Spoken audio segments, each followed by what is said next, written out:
Good evening, everybody. Welcome back. This is DVESTMENTS Options Trading 101 for educational purposes only. I'm going to start off again by going through my disclaimer, letting you know that this information is intended to inform you and it's for educational purposes only. And if you choose to trade, DVESTMENTS is not responsible. It's your decision to make all your trades yourself, and we do not recommend any trades.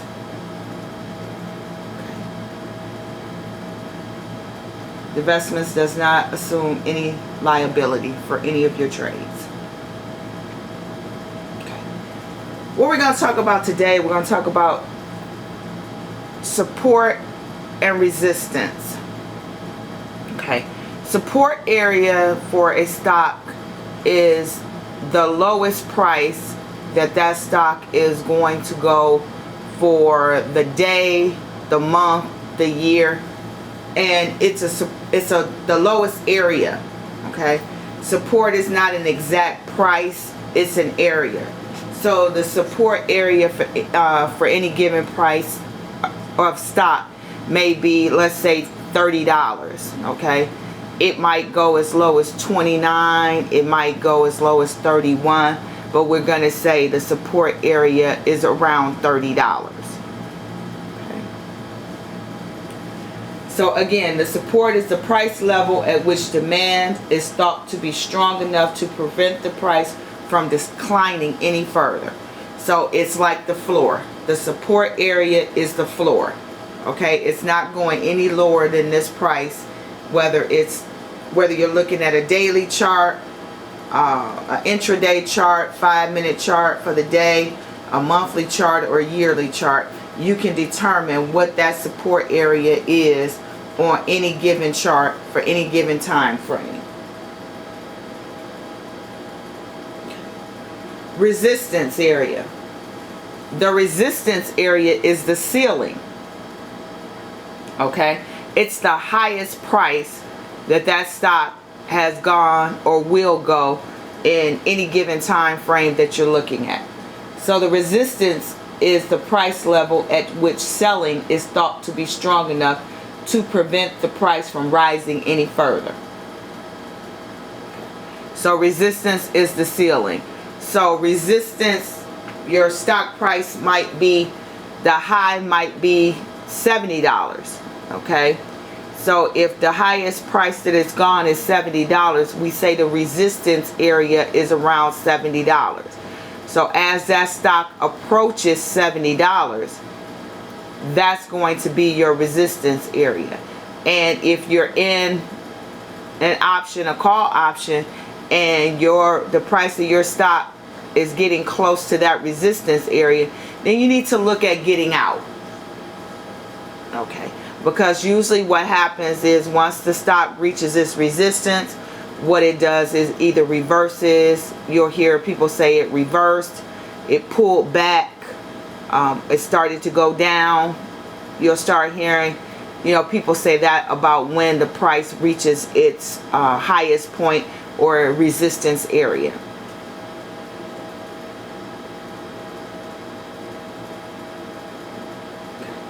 The next thing we're going to talk about is open interest.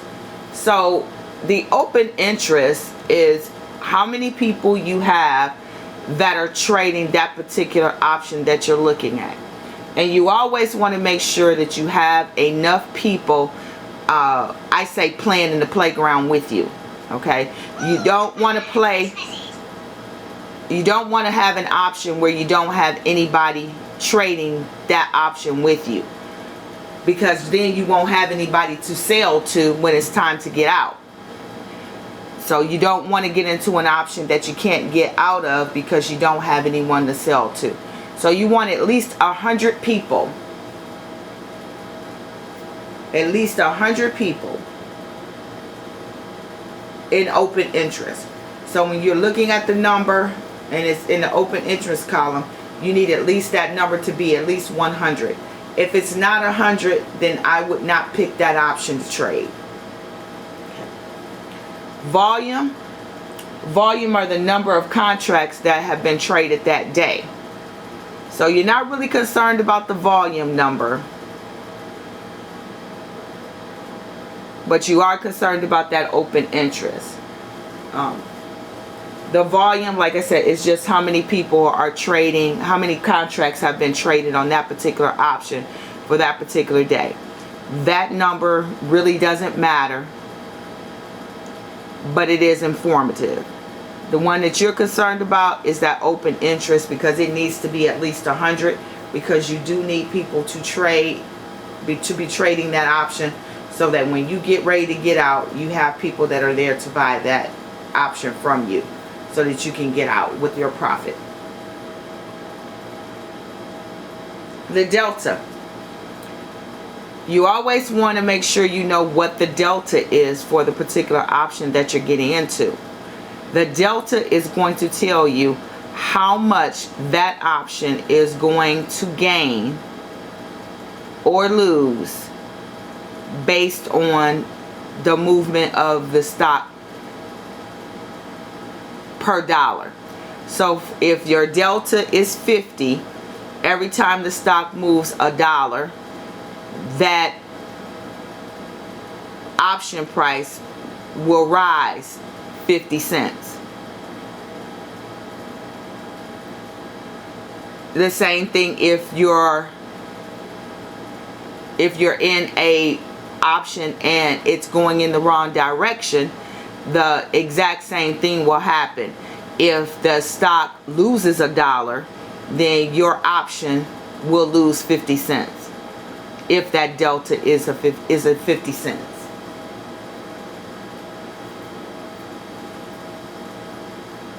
So just remember, the delta is the price that the option will go up for every dollar that the stock moves. Okay, and we'll just talk positives. So if you're in an option and the price of the stock moves $1, then your option will move 50 cents. Okay. If that same option, if the price of the stock moves 50 cents and your delta is 50, then your option will only move a quarter, and so on and so on. So if it only moves 50 cents, that's half. So half of that delta is 25.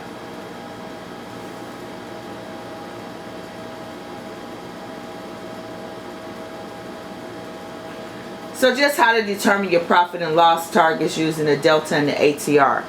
We talked about the ATR last time, and what the ATR is the average true range, and that's basically what the stock will move based on a 14-day average. So if the ATR is $2.25, then that means that your stock will move at least $2.25 either up or down over the course of a day. Okay, and it's using the average of 14 days. Okay. So just to give you an example, if the stock price is at $50 and your delta is a 0.7 and your option price is $3, if the stock moves up to $51, then your option price will move to $3.70. If it moves another dollar to $52, then your option price will move up to $4.40. If the stock price moves $52.50, then your option price will move to $4.75.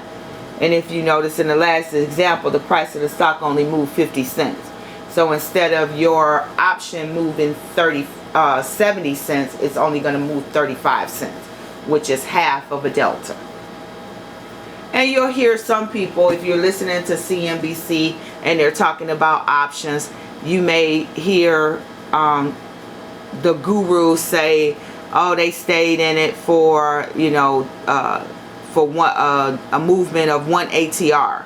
Okay, so they're saying that if the ATR was $2.70, then they stayed in it until they got out as soon as the stock went up $2.70. which is a whole ATR, one ATR.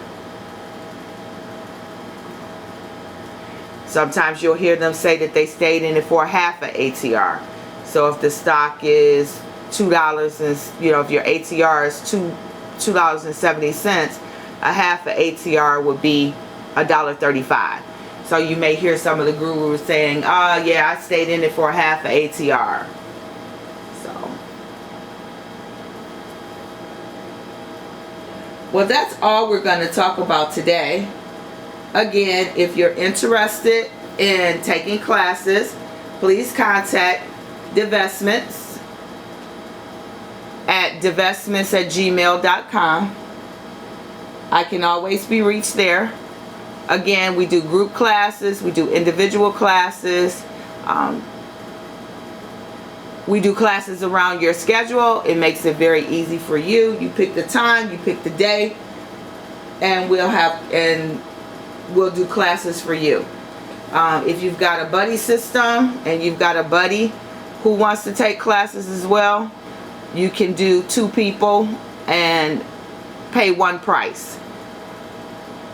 So it's always good to have a trading partner, because that way you get a chance to review the information with someone, and you also get a chance to talk it over with someone, and you go through the class with another person.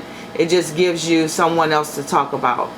As you can see, it's not a whole lot of people out here that know a lot about stock options. They don't talk about the stock market a lot. So it's always good to have a buddy to discuss it with.